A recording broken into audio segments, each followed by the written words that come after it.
first of all, no, we thank the Lord talaga sa win na to.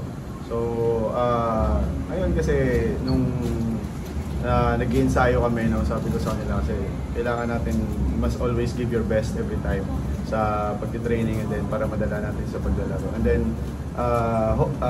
kanina, yun yung nangyari. And then, kumbaga, pinupush ko lang talaga sila yung mga bata na kailangan every time na nandun sila sa court, every point na gagawin, kailangan they give their best talaga. So, yun, lumabas sa paglalaro nila kanina.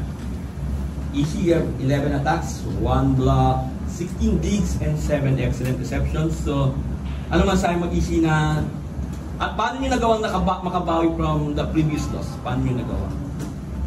Closer to that.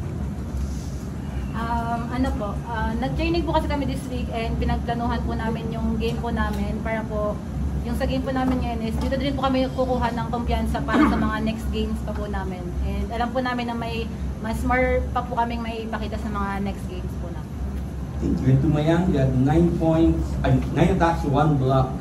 So, being the one of the, kasi syempre nawala si Tangkad, kaulang asan sa gitna.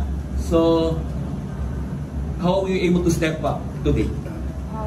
First po, big responsibility po yun since yun nga po sinabi mo, nawala si Ate Tangkad po. And napag-usapan po namin ni Coach yun kanina sa dugout po na kung ano po yung kulang, i-fill in po yung kung ano man po yung kayang ibigay po namin. And I guess po sa tulong po ng coaches and sa teammates ko po is nagagawan po namin yung lahat. Hindi lang po ako. Kami pong apat na middle na